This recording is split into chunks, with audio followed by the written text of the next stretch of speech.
Thank you, Rabbi, for being our chazak person and our Torah Anytime person. It's really an honor to be here and to be live and in person with everybody. So the Kav HaYashar has a story. He writes, I heard this ma'aseh from an ish echad. And he says the following. There was a man and he lived in a town and he was extremely wealthy, but he was an extreme miser, very, very stingy. So much so, he was frum, but he wouldn't go to shul because he knew that in shul they were going to come around collecting for tzedakah, and he didn't even want anybody to ask him to share. All right, so he had one mitzvah though. That mitzvah, that was his mitzvah. He was a mohel, and he did, anyone who asked him to do a bris milah, he would travel however far it was necessary, and he never took any money, whether the person was rich or poor. That was like his thing. So very, very stingy with his wealth, but he had this like thing, Brit Milah, I'm a mohel, I'll go anywhere.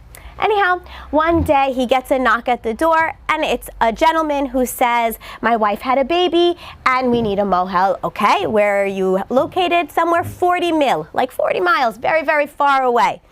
Now, what he didn't know was that this human being who was knocking at his door was not really a human being, but was actually a shade, a demon, disguised as a human being. But our character did not know that at the time, and so he says, sure, no problem, I will come wherever it is that you need a mohel. And they're traveling in a fancy carriage, and it's a very nice looking carriage, and they finally get to their destination, and they're at their destination, and he sees that there's a lot of really beautiful houses, and he sees that this is the house of the host, a gorgeous mansion, and he walks in, and everything is, so he sees, wow, you know, this guy must be very, very wealthy. And he comes in to finally see the mother of the new baby, and he's examining the new baby. It's going to be his bris in the next morning, and he's alone with the mother for a minute, and the mother says to him, listen, I have to tell you something. I am from the human race. I was kidnapped as a little girl, but the person who's telling you that he's my husband, he's really a demon, and this is a city of demons that are disguised as human beings. Okay, this is Kav HaYashar. This is a city that's disguised as human beings. She says, it's too late for me. I was already kidnapped as a little girl, but you have a chance to save yourself. Do not eat or drink a thing, and do not accept any gifts from him, and then you'll be okay. And then the husband walks in, and quickly they pretend like they're doing the baby business as usual. Meanwhile, our miser friend over here is trembling. But okay, he's got to do what he's got to do. This is the mitzvah of Brit Milah. And that night is the Vachtnacht, the night before the Akedat Yitzchak, the night before the Bris Milah. We stay up and we say different kinds of Torah for the baby to keep the baby safe. And everybody is eating. There's lots of food. And the mohel keeps declining the food from his host, and he says, no, I'm just very tired from the trip. When I'm tired, I can't eat. It's just too heavy for me. Okay. He evades eating that night. Comes the next morning, time for the bris. He does the bris. Everybody is so happy, and comes time for the Suda. And the host has this lavish su'uda, and many, many fancy people have come. And he says, you know, our esteemed mohel, please come sit at the head, wash, you want to enjoy and partake in the su'uda. And the mohel says, actually, I'm in a ta'anit, I'm in a fast, because I had a bad dream last night, and you know, you have to fast after a bad dream, so I'm going to sit with you, but I can't eat anything because I've taken upon myself a personal fast. So the host says, oh my gosh, but you've traveled from so far. You know what? And he tells all of his guests, we're postponing the Su'uda of the Bris Milah until after Shkia, until evening tonight, in honor of our host. So what's the host? It was in honor of our mohel, so what's the mohel going to do? Okay, comes the evening, and he says, okay, everybody is coming in, everybody is washing, and the host says, so Nu, aren't you going to break your fast and partake in the Su'udas mitzvah? And he says, listen, I have to tell you, I don't know what's wrong with me, but my limbs are very weak, and I don't feel right, and he makes up excuses, and he's clearly evading eating. Everybody, meanwhile, is enjoying themselves, and he's thinking like, wait, really? All these people are demons? But he's being very careful not to eat or drink anything, and he's hoping to be able to leave this place unscathed. And finally, the host calls him over to a room. And he's thinking, okay, this is the end. He's going to take my soul. I don't know what he wants from me. And the host says, come, come, come. I want to show you something. And he opens up a door, and there's beautiful gold and silver vessels and different kinds of things. And he says, please, you've come so far, you've done so much, just choose something to take home as a keepsake. And the Mohel says, no, you don't understand. I'm a very wealthy man. I have tons of gold and silver at home. Be'emet, I don't need anything from you. And he says, but maybe a bracelet or something. Look at all of these things. And again, the Mohel, no. Fine. The host says, okay, I'd like to show you another room. Okay. Goes into another room, and on this room he sees a bunch of nails on the wall, and hanging on each nail is a keychain with a bunch of keys. So he's looking at this very odd room with all of these different keychains, and all of a sudden he sees a keychain and he's like, those keys are my keys to all my storage houses, to all my safes, to why is my keyring there? And the host looks at him and says, you seem like very taken aback by this room. I showed you a big room of gold and silver. You weren't fazed, but I'm showing you a room with like little metal keys, and you're very curious and you're looking. And the Mohel says, I mean, this key ring and he points it, these look like all of my keys. So the host turns to him and says, well, the host doesn't know that his wife had told him the night before. He says, I see that you're clearly a man that's protected by God. So I'm going to tell you my secret. I am actually not a person, I am a demon. And I am the head demon in charge of all of the misers. All of those people that you saw, all of those people work for me. And we're in charge of all of the misers, that whatever money that they have, that they shouldn't be able to use it for enjoyment. Since they were stingy, since they were miserly, we're all appointed to make sure that whatever money that they do have, they'll never be able to enjoy from it. And in fact, we see that's true, that a person that's stingy, that's tight with their money, they're not only just tight with their money for tzedakah purposes, they're tight with their money even when it comes to themselves. One person even said, by us misers, we don't enjoy neither in this world nor even in the next world, because at least in this world, the people who are large enjoy. We don't enjoy in this world, because if I ever spend money on something, it hurts to go down. And we don't enjoy in the next world because we don't give tzedakah. So says this head demon, we are in charge to make sure that anyone who's a miser should not get any hana, should not get any benefit from their wealth.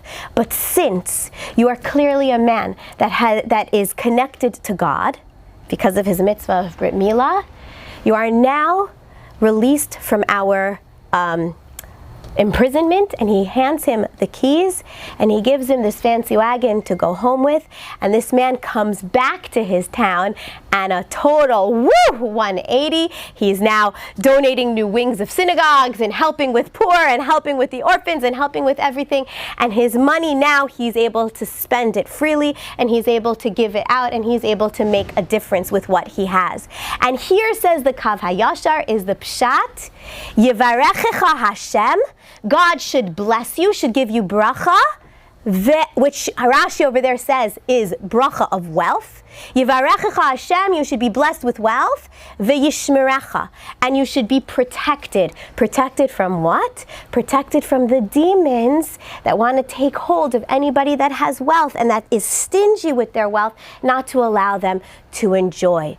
So we have a concept that Hashem gives us bracha in this world, but the bracha that we have requires shmira, requires protection, because if it's not protected, we might fall under holding that bracha for ourselves, and when we hold it for ourselves, then we fall under the dominion of the shadim, of the demons, that will say not only others are not going to enjoy from your blessing, but the blessing that you have will turn out to even be, chas v'shalom, a curse for the person that holds on to their blessing. And that is the first pasuk that we see in this week's parshat of Re'eh. Re'eh anochi noten lachem et habracha ואת הקללה. אנוכי נותן לכם היום את הברכה ואת הקללה. HaKadosh Baruch Hu says, open your eyes, because I'm giving you bracha and klala. I'm giving you blessing and curse. And then the pasuk goes on to clarify, if you listen to Hashem, it's blessing. If you don't listen to Hashem, chalila, it's curse. But the way it starts in the beginning is strange. I'm giving you bracha and klala. And so explains the Kav HaYashar, because the very same thing could be either bracha or klala. Hashem is not giving two different things. He's giving the same thing, and it's contingent upon our re'eh, how each one of us sees what's being given to us. And that's why later in the psukim, it turns into plural form. Anochi noten lachem, I'm giving to all of you, but re'eh is singular, because there is no such thing as two people getting the same thing and reacting in the same way. Each one of us approaches life with whatever our preconceived notions of life are. And the way we develop our outlook is whether or not our life is going to be bracha, please God, or chalila, klala. And in fact, every time we see the word re'eh, or any word that has a sound or a shoresh that connects us to the word or. So re'eh has two of the same letters as or, the aleph and the resh. Or is like a, Hashem says, okay, I'm giving you like a cheat sheet over here. There's something really special over here. Vayomer Elokim yehi or. The first thing that Hashem created was or. Light is the essence of everything that we have, this special light. So anytime we see something that has or, Hashem is like, pay attention. Something big is happening over here. Re'eh, God bless you. Re'eh. I could say bless you, it's a live shiur. There's something happening over here. In fact, we know that, especially now, more so than ever before, we know that our health is something that we have to value. It's one of the biggest brachas. Right? Everybody says, as long as you're healthy, right? Health and wealth, these are big things. As long as health and wealth, these are the biggest brachas that a person can have, lead to happiness. Health is refuah. Refuah is the same letters as po, or. There's light over here. Refuah, our health is because I've found light. So what is this light? What is this light that Hashem is saying, re'eh? Fix your eyes so that you could notice light. We know that that light that Hashem created on the first day, Vayomer Elokim yehi or, that light has been hidden. It's hidden for the 36 hidden tzaddikim. It's not the same light that we have from the sunshine or from the light bulbs. So what's the light that we want to have? Re'eh. Look, Elul Higia. It's the same Rashi Tevot, Resh Aleph Hey. Re'eh Elul Higia. This parsha is always Shabbat Mevarchin Elul. Elul is here. And in fact, what do we say? LeDavid Hashem Ori veYish'i. And we know that Ashkenazim actually only say that during the month of Elul, and then Rosh Hashanah and Aser Simei Tshuva. Sfardim, we say it all year long. But Ori, the or, again, we have that every time you see or, there's something special. Chazal say, why do the Ashkenazim say it specifically in the month of Elul? Because Rosh Hashanah is called or. If you do Elul right, you tap into that or of Bereshit. And if we understand that or, that light, LeDavid Hashem Ori, God is my light, I want to tap into the light. If we understand that everything that we have depends on the light, because the light is my outlook. It's not the circumstances that give a person happiness. It's my outlook. So if I understand that light is really the key to all of the bracha that I have in the world, then I understand that I need to make sure that I take advantage of Elul. And that's what Parshat Re'eh is coming to tell us, to make sure that we're alert, that something big is happening this week. When Hagar is kicked out of Avraham Avinu's home, she takes her son Yishmael, she carries him on her back, and she starts walking. And she's walking, and the sun is beating down on her, and she's getting very hot, very dehydrated, until the sun is beating down so hard on her and on her son that she feels like she is going to faint and her young son is certainly going to die. She says, I can't handle seeing my son die, so I'm going to just put him over there and let him do whatever he has to do. I'm going to go somewhere else. And she leaves Yishmael to die, she thinks, and she starts crying. I didn't mean to die. I didn't want to die in the desert in the hot sun like this. And an angel comes, and the angel tells her, Hagar, open your eyes. Re'eh, look, there's a well of water. And she goes, oh my goodness, I didn't see it. I was so delusional from the dehydration. I didn't see the well of water. And she goes and she drinks from the water and she gives drink to Yishmael, her son, and they live. And that well is later called Be'er L'chai Ro'i.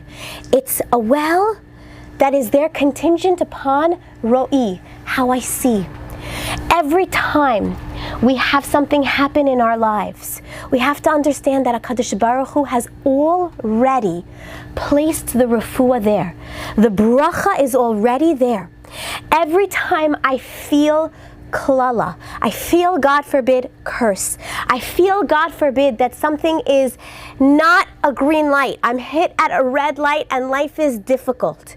I have to understand that there's something about my outlook, there's something about the way that I'm seeing this that needs to shift. That the very same way of looking at something is different. And so, actually, I think they called this shiur, let's bring the Geula or something, or let's bring Mashiach or something. So I was thinking about that title, and it made me a little bit actually uncomfortable, and I'll explain to you why. Because I had once somebody who was going through something very, very tragic and very difficult, and she made a whole thing of, we're going to storm Shemaim, and we're not going to let Hashem take this precious neshama from us, and we're not going to let Hashem not listen to our tefillah, and we're not going to, and it was coming from the heart of somebody who was in so much pain.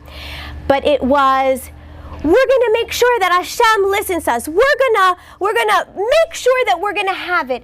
And I tightened up when I heard the way that she was in her innocence kind of pushing it, because I think that sometimes our outlook on how we understand the way HaKadosh Baruch Hu wants us with the positive thinking and we can do everything in this world versus there's a certain humility that we have to have.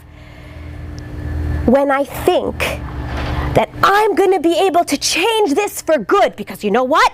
Amit said, if I change my outlook, the klala is going to turn into a bracha. So I'm going to figure out how to change my outlook, and this klala is going to turn into a bracha. When I push myself into a hole, then I block a certain amount of light from coming in. And I heard once from Rabbi Daniel Katz that the greatest blockage to having a spiritual experience is, does anybody know the answer? Wanting to have a spiritual experience. What? Don't you need to want something to do it? Yes. But there's something with the ego of a human being that when I say, you know what? Even it's a spiritual goal, I want to do it and I'm going to do it. That I get a certain push towards it, and there's an ego that gets involved and it blocks it. So then what am I supposed to do? I shouldn't want to be spiritual. I shouldn't want to now have a healthy outlook and a positive spin on life. No, that's not what I'm saying. I have to be curious. I have to be playful, and I have to be flexible about it. Hashem, this is very difficult. It definitely seems like a klala. Perhaps maybe I could look at it this way. There's a difference between saying, perhaps maybe I could look at it this way. Maybe this is the right angle to look at it versus, no, I have to look at it in a positive light. Everybody, we have to be happy. Look at it in a positive light. We have to be positive. There's a certain when we say we have to be, I'm gonna be, that we end up blocking it. So how do we take this re'eh and go through our waves of life with a gentle openness to accepting the way Hashem wants and allowing it to flow in the way Hashem wants, but being a catalyst in getting us to where we want to go? When we come into the Elul mindset, we are already a few steps ahead. And over here in Chutz La'aretz, we are at a disadvantage because we're still in summertime, even though Elul is already Motzei Shabbos, yeah? We're still in summertime, and there isn't yet an avira, a feeling of Elul. Contrary to, let's say, in Eretz Yisrael, over there, Elul's month starts, it's Elul. Like, everybody's back in school, there's Elul time, it's Elul. There's a feeling of Elul. You know, you're in the apartment building, you hear the shofar blowing every morning, it's Elul.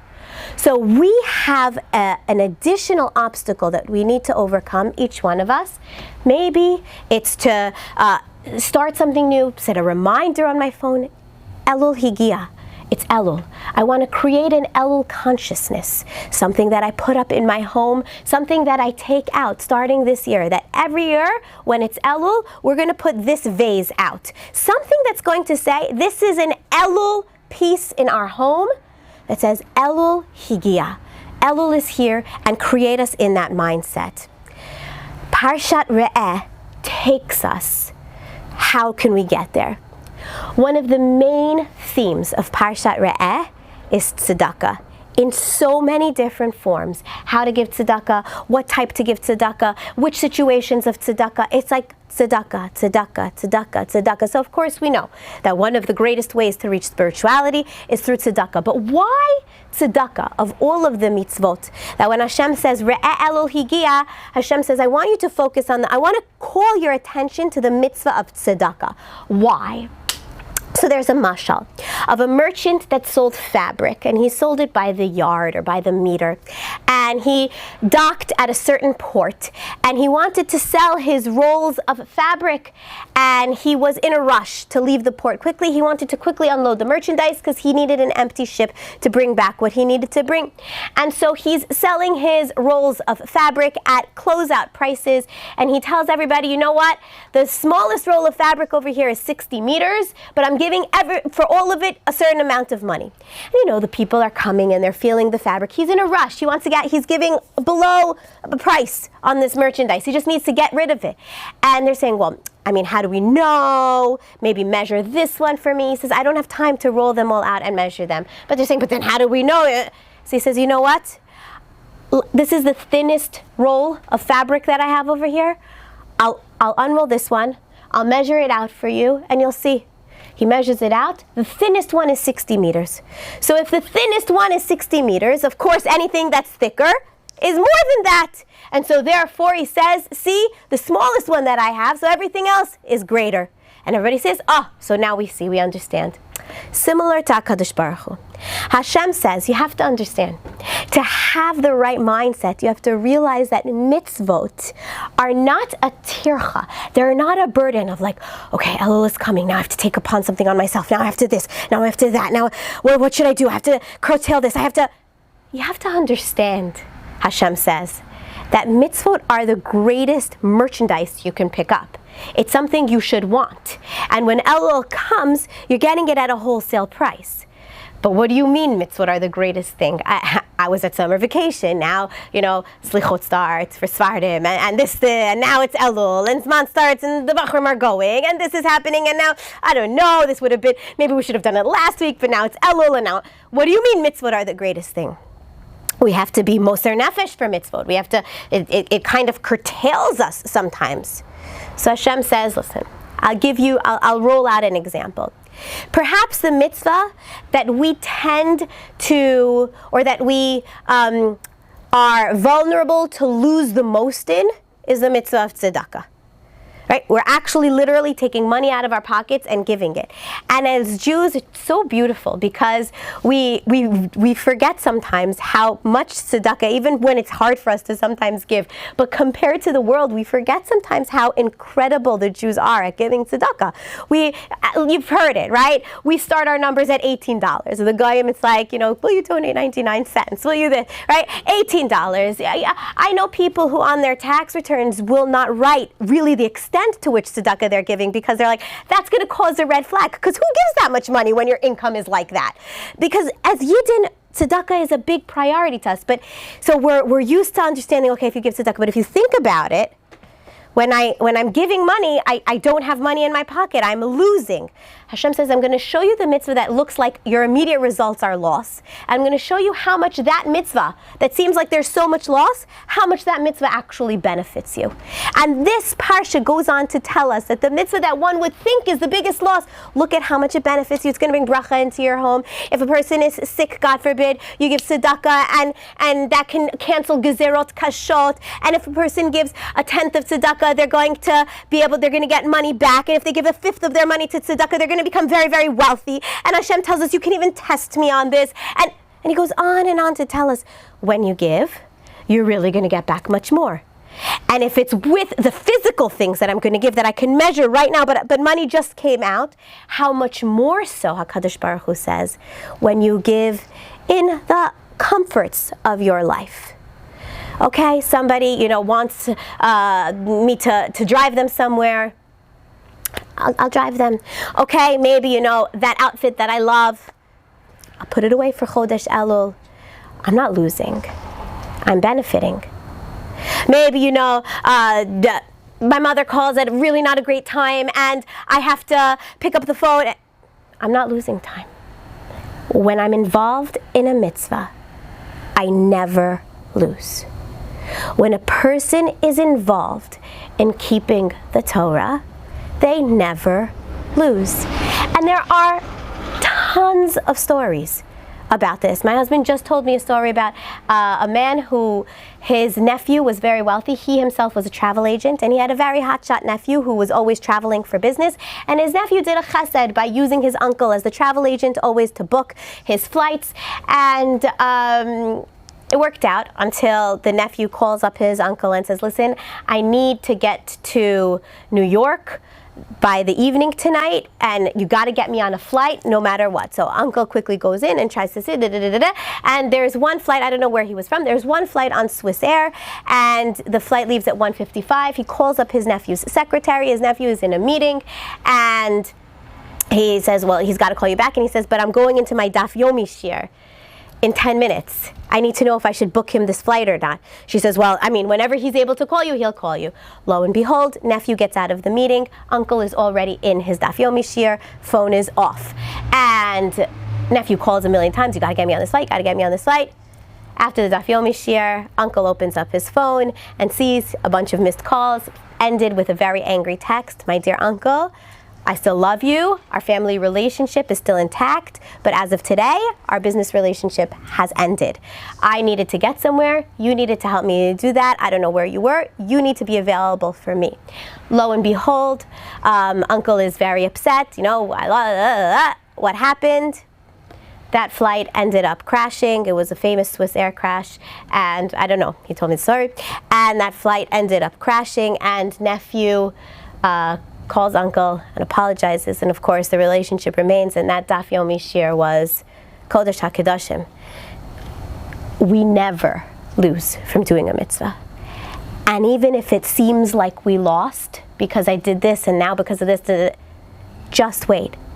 There's a story of a man who loses a coin. And as he goes out to search for his coin, he goes back to all of the places that he was, and he can't find this gold coin that he lost. But on his way home from searching, he finds what? 2 gold coins. So now this gentleman can think about it in one of 2 ways.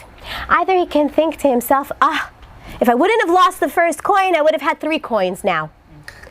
Or he could realize that this was HaKadosh Baruch Hu's way to give him an extra gold coin. When he was telling this story to us, I said, everyone was like, wow, he missed the plane, and the plane crashed. I said, sometimes the greatest stories are, and he ran, and he was wrapping up his tefillin, and he didn't, and he came to his plane, and he missed his plane because he was doing a mitzvah, and his plane took off on time, and his plane landed on time, and he missed that big business deal. The end. There's just as much hashgacha pratis in that. We just don't see it right away. We have to understand that any time we choose a mitzvah, we never ever lose. And that's why Hashem says, pay attention to this tzedakah mitzvah that I've given you. This tzedakah mitzvah means lose, take out, give to people. But I'm telling you, you're not going to lose, and you're going to see it in this world.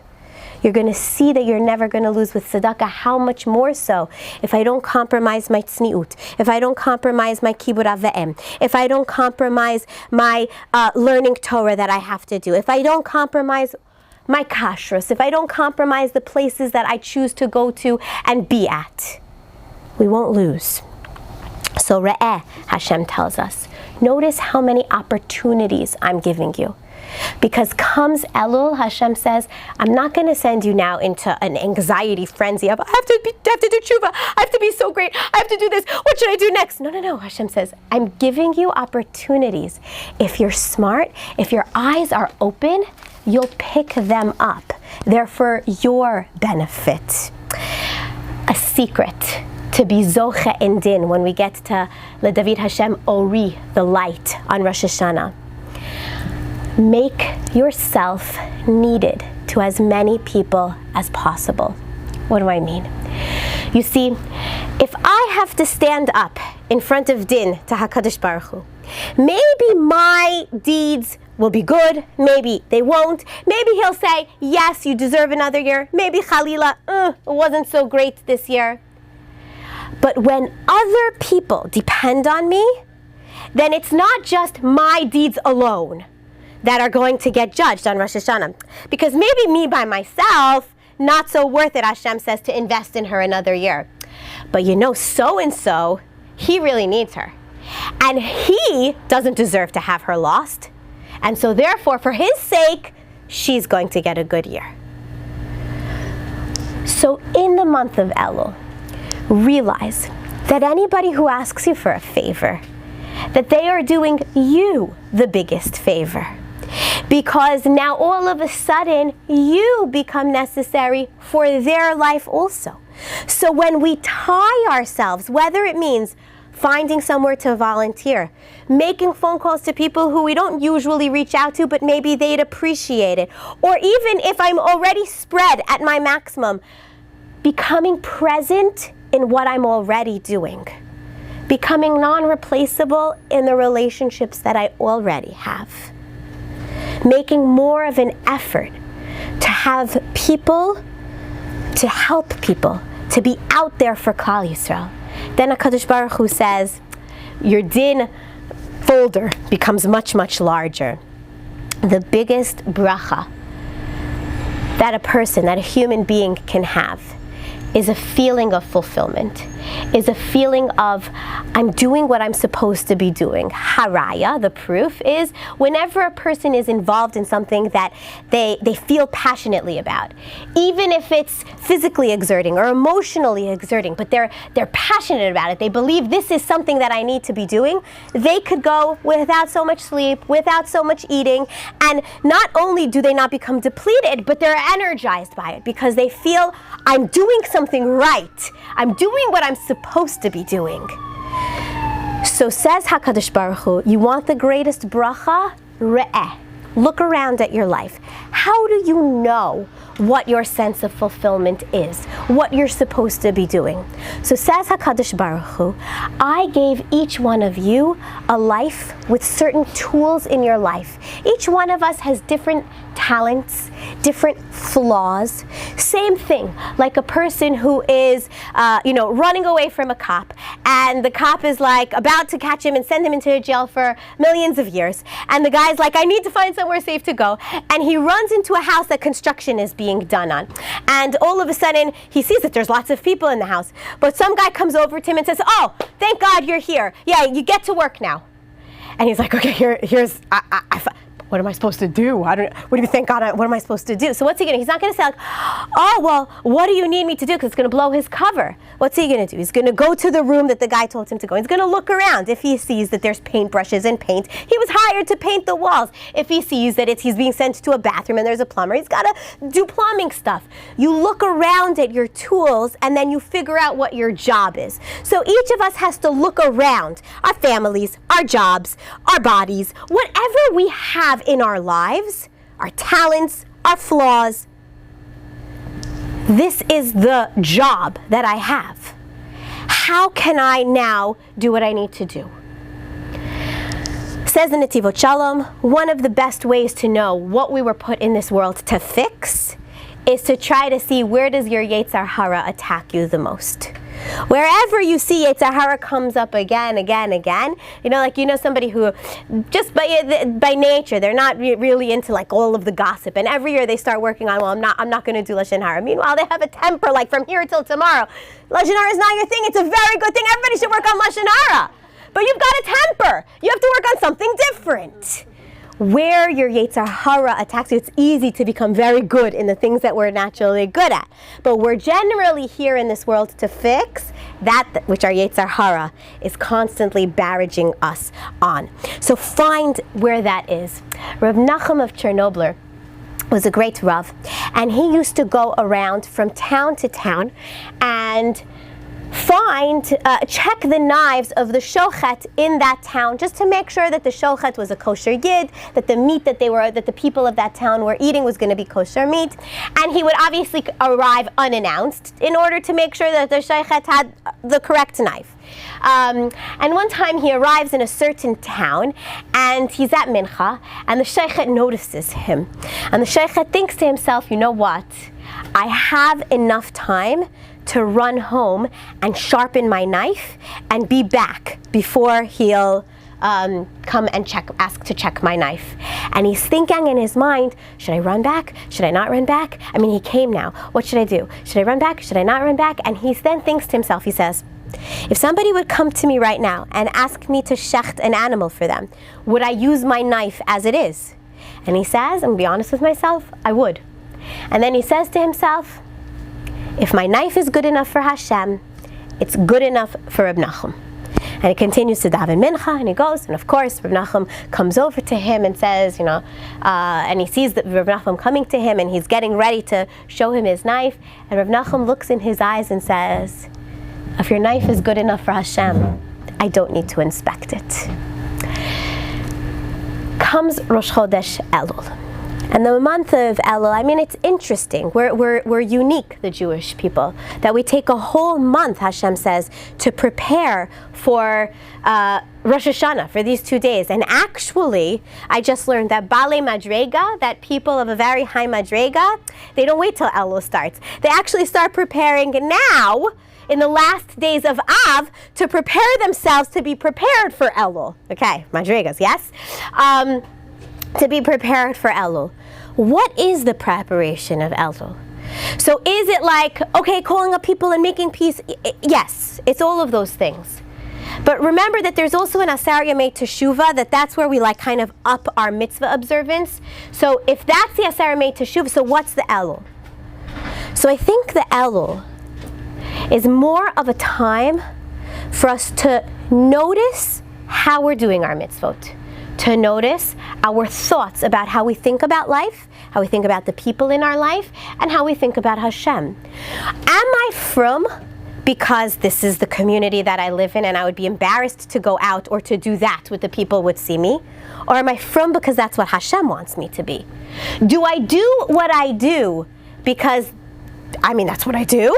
Or do I do what I do because I'm using it as a tool to get close to Hashem? Ladies, newsflash, the purpose of this world is not mitzvahs. Mitzvahs help us attain the purpose of this world. The purpose of this world is kirvat Elokim litov, is to be close to Hashem. And Hashem tells us the best, most effective, efficient, fastest way to experience that closeness is through mitzvahs. So mitzvahs are not a tachlis in and of themselves. And so many times we get caught up in the mitzvah and we think just about the mitzvah that we forget that this mitzvah is a tzav. It's a way to create a connection between me and my Hashem. So the month of Elul is to look at the mitzvahs that I'm doing and saying, do I feel closer to Hashem because I just made that bracha? Do I feel closer to Hashem because I chose to wear this instead of that? Do I feel closer to Hashem because I had that conversation that I didn't really feel like having? Is Hashem involved? Is Hashem with my mitzvah observance? And am I doing mitzvahs in a way that propels me to the next level? So there's a story of Rav Chaim Mordechai Leviton, and he was a Baal Kabbalah, big deeply involved with Torat Hanistar, and it was said that every Sukkah, I mean, if we're talking about Elul, Rosh Hashanah, we guess we could talk about Sukkahs. That every Sukkahs, when he had the Ushpizin, we all invite the Ushpizin. I don't know about your Sukkahs, but I haven't personally seen them actually come into my Sukkah. But this Rabbi Levitan, he would actually say Kiddush and wait for Avram Avinu to come. And it happened every year. He would have the Ushpizin come into his Sukkah. He actually physically saw them. And so it comes Sukkahs that year. He makes Kiddush. And he's waiting for Avram Avinu. And he's waiting, and he's waiting, and he's waiting. And Avram Avinu doesn't come. Avram Avinu, by the end of the meal during benching, shows up in the rabbi's sukkah. And after benching, the rabbi looks at Avram Avinu and says to him, Rabbi Avraham Avinu, well, what happened? I was waiting for you. So he says, I was by the sukkah this year of the sapar, of the barber. And that's it. Says goodbye, good yontif, and leaves. So of course Rabbi Levitan says, what was in the barber's sukkah? What was he doing over there? And so he runs to the home of the barber. And some of his students went ahead and said, the rabbi is coming to your house. So the barber is so nervous, and maybe the rabbi thinks that I cut hair on Yontif, or maybe the rabbi thinks that I finished building my sukkah and he's coming to give me musar. Why would the rabbi be coming to my house? The rabbi comes, and the barber is like ready with all of his excuses. Rabbi, what did I do wrong? Everything I did this year was kosher. I promise, it was good. And he says, no, I'm not coming here to tell you what you did wrong. I'm asking you to tell me, what did you do? How did you build your sukkah? So he looks down a little bit and he says, listen, Rabbi, every year, I and my wife, we eat in the communal sukkah because I'm a barber, and the busiest day for my parnasa is Erev Yontif. That's where everybody comes to get their haircuts. I don't have time to put up a sukkah, so we always eat in the communal sukkah. But this year I told my wife, enough is enough. Parnasa is one thing, but we should have a sukkah of our own. And so today, at 11 o'clock in the morning, there was a whole line waiting, and I said, Chevra, there's another barber in town. I'm sorry, but I'm closing my barber shop. And people told me, we'll pay you double, we'll pay you this, we'll that. I'm closing my barber shop, I'm building a sukkah. He says, and I went home and I started to build the sukkah. And then I noticed that there was a branch, and it was making my sukkah not kosher. So I climbed up the tree and I began to cut the branch. And as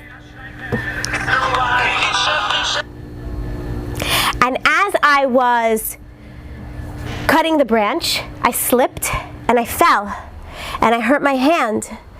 But Rabbi, I covered it and everything, and the rest of the sukkah I built, it's kosher. Look, it was very painful for me, but I built it. Look, Rabbi, the sukkah is kosher, right? My sukkah is kosher. And the rabbi comes in, and of course the sukkah is kosher. And he tells him, did you have any guests come to your sukkah tonight? So he says, yes, somebody came, and he asked us if he could stay by us for the meal. And we said to him, of course, we were so excited to have a guest in our sukkah, our first year that we have a sukkah. And he came, and he was by us for Kiddush, and we started to serve the meal, and then all of a sudden my wife and I were looking another way, and he was gone. And the sukkah door didn't open. And we really didn't know what was going on. But I mean, we didn't know what to do. Did we do something wrong? And the rabbi looks at him and says, it was Avraham Avinu. He was late to my sukkah because he was by you. Because your sukkah was so cherished in the eyes of Hashem. Sometimes when we try to do a mitzvah, we're doing something good, and then we get a parking ticket, or something like we're on our way to do something good, and we're like, Hashem, I made a good decision. I'm going weiter. I'm coming close to you, Hashem. And sometimes it feels like He slaps us in the face. That's when we decide we're going to do something good, because HaKadosh Baruch Hu says, I want to increase the value of your mitzvah. Because if something bad happens while you're doing the mitzvah, now it becomes not just stam a mitzvah. It's a mitzvah with mesiras nefesh. Do you love the mitzvah, or was it only because it was convenient? And so this is the idea of re'eh. It's so gewaldic to be a Jew. Look at how we put these Jewish eyeglasses on to look at things that could be like the most difficult things, and we're like, I got a parking ticket doing a mitzvah? Yes, I'm so happy. You know, like I ended up getting embarrassed, or I ended up this happening, but I was trying to do something good. Thank you, Hashem. Because to be a Yid, Hashem says, is Re'eh anochi noten lachem hayom et habracha ve'et haklala. It's the same thing. It depends on my re'iyah, on the amount of or that I bring into the situation, into my life. So this Shabbos is an interesting Shabbos. A lot this year has been a very interesting year of the way dates have fallen out. Remember, this year started with Rosh Hashanah being on Shabbos, and then you remember Purim went into Shabbos, and there was a lot of emphasis on Shabbos this year. Tisha B'Av, Motzei Shabbos, right? There's a lot of emphasis on Shabbos this year. And I think, that it's significant in some way, I'm not sure how, to the fact that we're going into a Shemitah year, which is a whole year that's called Shabbos, that in some ways HaKadosh Baruch Hu is telling us, Klal Yisrael, Shabbat is really Mekor HaBracha.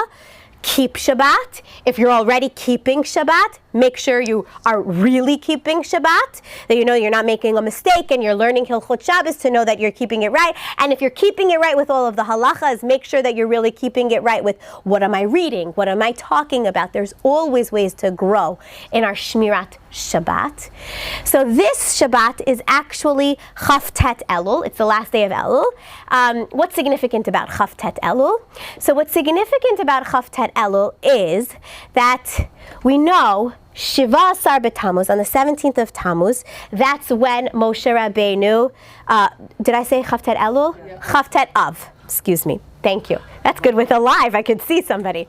Say, well, what did she mean? Okay, so 17th of Tammuz, Moshe breaks the Luchot, disaster.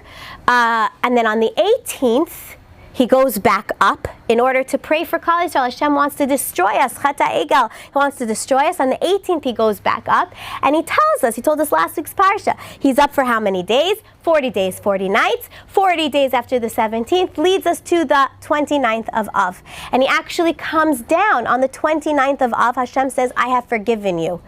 But the forgiveness was like, okay, fine, I'm not going to punish you. I'm not going to destroy. So Moshe Rabbeinu goes up for another 40 days, starting Rosh Chodesh Elul, and that culminates in Yom Kippur, which is Salachti Kidvarecha. Now I forgive you wholeheartedly. Now it's a loving forgiveness.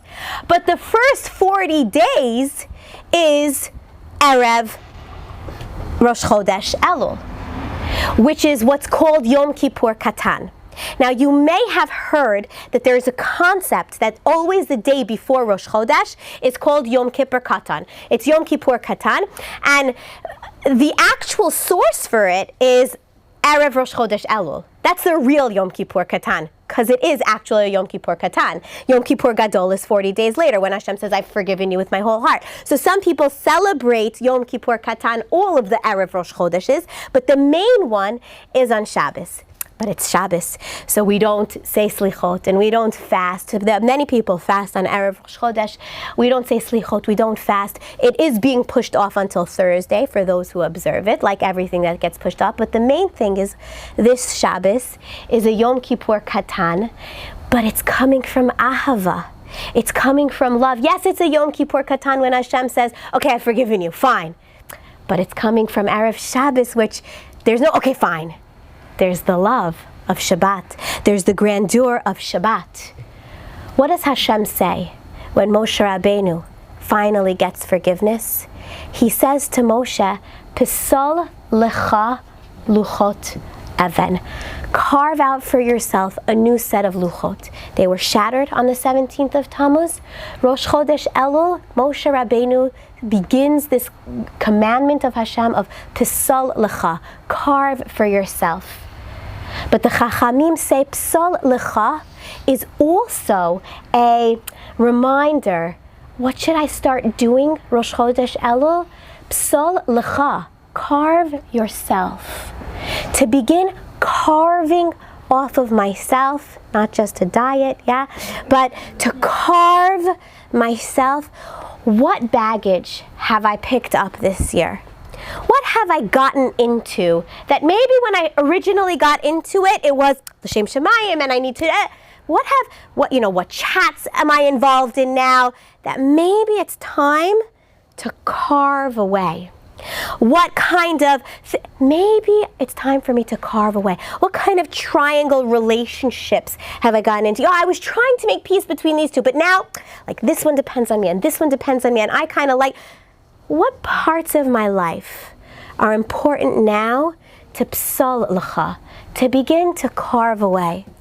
Because if I understand that who I am, who HaKadosh Baruch Hu wants me to be, is me, all I need to do is get rid of that which is not me. And that's what Elul is. Elul is this mikvah that I have to jump into. But ladies, what do you need a mikvah for 30 days for? You need a mikvah once. And the answer is you need a mikvah 30 times if the first time you went into it, you were holding on to something. Or you had a chatzitza, the nail polish was on. I have to dip again. HaKadosh Baruch Hu says, I'm giving you Elul. One chatzitza comes off, one blockage between who you are and something that's external to you. One blockage comes off each day at a time. Re'eh, Hashem says, start to notice, start to pay attention. You know, when you have your smartphone on and all of a sudden your battery is going so quickly and you're like, oh wait, it's because so many apps are open and I didn't realize that all of these apps are draining my battery. So, if I'm giving you a good hack on how to save your battery, you'll thank me for this. So what you have to do is you have to click on close all apps and then you shut all of the apps down so that it doesn't drain all your battery. Ladies, HaKadosh Baruch Hu created that so that we can understand that this is how we work. Sometimes we open so many apps. I'm thinking about this and I'm thinking about that and I'm involved in this and I'm involved in that. And you know what? One thing somebody talks about this and then I start thinking, oh, but I'm going to tell her that. And there are so many apps running that I'm depleted, that I'm drained, and I'm like, oh, I don't understand it. And the smallest thing triggers me. Comes Elul and Hashem says, we need to do a shutdown. We need to psal l'cha, carve away all of those apps, all of those things that are not serving you, all of those things that are not bringing you closer to Hashem. Let's shut them down so that we can focus on what our real mission in this world is. Because it's not life that depletes us, it's our reactions to life. It's the apps that we open up in our mind. The parsha says, Ki yihyeh b'cha evyon, that if there is a poor person in your midst, and the Or HaChaim says, if we're speaking about bringing Mashiach, the Or HaChaim says this is a remez to the Melech HaMashiach, the Evyon, the poor person, who is called an Ani, Rochev al Chamor. Melech HaMashiach is called a poor person who is riding on a donkey. And says the words of the Or HaChaim, Kishata poteach yadecha, when you open your hand, Ata gorem she'HaKadosh Baruch Hu yiftach et yado, you cause a mirror effect for Hashem to open His hand. V'yashpia shefa la'olam kulo, ki biglal hadavar hazeh yivarechecha Hashem. And by you opening your hand, Hashem opens His hand and bestows goodness on the whole world. And because of that one opening that you did, yivarechecha Hashem, God gives you bracha. So yivarechecha Hashem, may God bless you, v'yishmerecha, but also give you protection. For re'eh, that you should be able to see Anochi noten lachem hayom et habracha ve'et haklala, to notice that you have bracha in your life. Are you using your bracha l'shem shemayim? Are you using it for Hashem? Sometimes people are very worried about ayin hara. One of the greatest segulas for ayin hara, the greatest things to be neged ayin hara, is to use whatever you think people are going to give you an ayin hara on, to use it for a mitzvah. If you use it for a mitzvah, the mitzvah gives protection over it. Am I using what I have for a mitzvah? We don't bring Mashiach. We don't bring the Geula. Hashem sends it to us when we do acts that cause Hashem to mirror our acts. Hashem sends us Mashiach. Hashem, please, God will send us the Mashiach soon. He will send us the Geula soon. Before Geula comes, Vayifkad Hashem et Sarah, Pekida. Pekida is a different way of saying salvation, but it comes from the word tafkid, my role, when I understand that I have a role to fulfill. And in Chodesh Elul I say, Hashem, Hayom, I'm choosing today to fulfill my tafkid. I want geula, so I'm signing up for my tafkid. I open my hand, and that causes HaKadosh Baruch Hu to open his, and to shower bounty upon the world. Please God, we should be saved from all of those demons that are trying to hold on to us by giving out our bracha. Yehi Ratzon, it should be God's will that we should be able to stand and to greet Melech HaMashiach with a smiling face, with our back komimiyut, standing up tall and straight, because we're proud of what we did, because we're proud of our accomplishments, because we feel like HaKadosh Baruch Hu is right next to me. The mitzvahs, mitzav kesher, connected me to him. Yehi Ratzon, we should merit to use this Elul, and that it should bring geula shlema b'mehera v'amenu. Thank you so much, ladies.